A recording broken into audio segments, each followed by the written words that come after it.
The Great Wall of China, everybody knows. Second biggest wall in the world is in India. Most Indians do not know what is in India.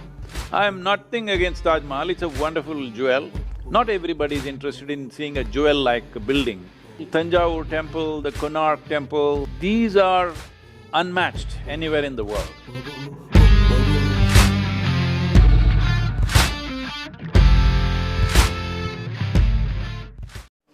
What fantastic terrain we have, most people are unaware of in this in the country. A large segment of people, when they would travel to big cities or pilgrim places or something. Most of the travelers in India, even those who travel regularly, have not seen the most incredible spaces in India, like the Northeast India or the Himalayan ranges and the Western Ghats. From Maharashtra down to Kerala, I have trekked this region extensively and ridden on the motorcycles many times. And there is no place like this, I'm telling you. I've traveled all over the world. Western Ghats is one of the most unique and fantastic spaces, completely unexploited tourism-wise. So mining and other industries which are heavily damaging for the region are slowly creeping up out there. If you do it as a tourism place in a controlled manner, particularly if you take away the traffic from the road by bringing helicopters and stuff like that, I think we could do a lot. About where I would like people to go to, well, at one time I just traveled across India without destinations, just from where I was to the borders of the country, this way, that way, Nepal border, Pakistan border, everything I went on my motorcycle. So I know this country in a certain way. Because I was not looking for anything, I was not going to a particular destination, simply I rode, just enjoying the terrain and the people and the culture of the place. So from that experience, I would say Himalayan ranges, definitely every Indian must go. It's an endless labyrinth of roads endlessly going. I think roads have become much wider, easier to drive, but in the past it used to be such an excitement. As I said, the mountain ranges, both Himalayas and Western Ghats, totally different, diametrically different, but absolutely exciting terrain to go to. If people are interested in terrain, wildlife, these are the places to go to. But India as a tourism destination is a significant place for culture tourism.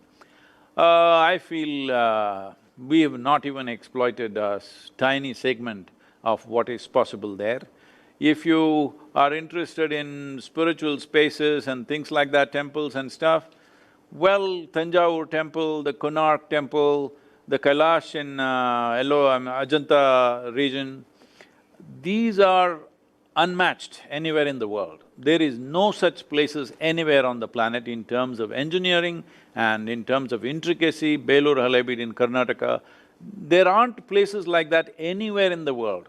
But unfortunately, we have not marketed. All around, tin shacks have come up in the form of, somebody who's selling vada, bonda, all this kind of stuff. There is no proper accommodations, there is not even a proper educating kind of guide who'll make it very interesting for you. There's hardly anybody there. I think if we focus on these things, there are immense possibilities. And rural India, we have just not exploited rural India because every district of Tamil Nadu, Karnataka, Andhra Pradesh, if you go, in every district, the cooking methods are different, farming methods are different in many places, the way they dress, the way they speak, everything is different.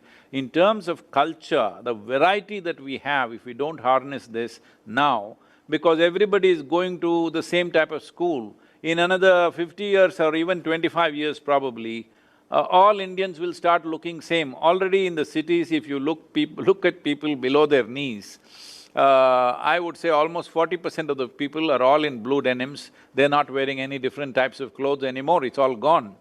So this culture, the variety of clothing, food, language that we have is an immense possibility. Well, at one time we made a whole lot of presentations to Tamil Nadu government, but I don't think we have made a concerted effort towards this. As a nation, for the kind of population that we have and naturally very accepting and welcoming kind of culture that we have, if we exploit tourism in its real sense, Right now, I think it's just, what, $10 billion, is it, the turnover? Is that it? Yes, No, sir, 10 billion, 10 billion. no, I think it's more than that. The 15 whole tourism segment, I'm sorry, it's more than that, 250 billion, I think.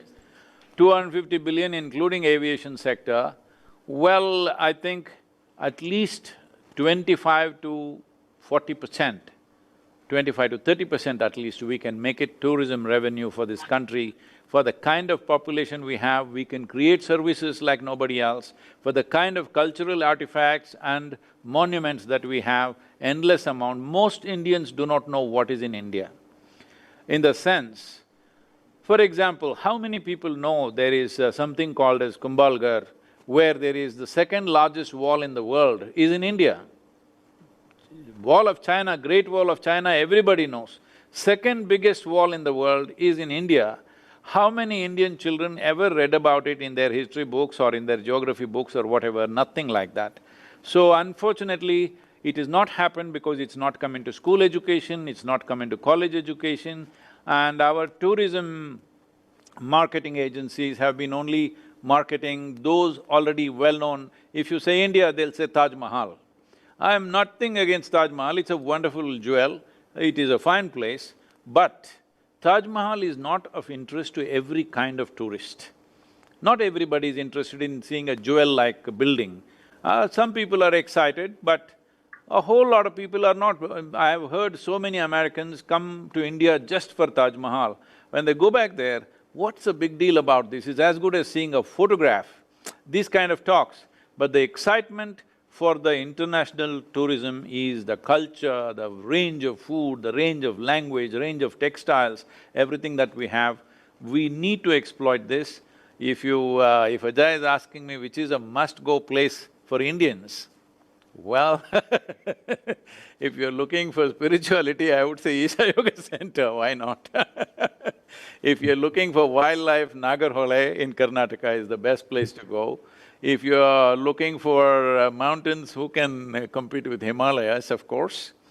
So if you're looking for a cultural experience, well, I think Rajasthan is doing a good job of cultural experience. So I think I shouldn't go further than that because I can think of 100 different places, but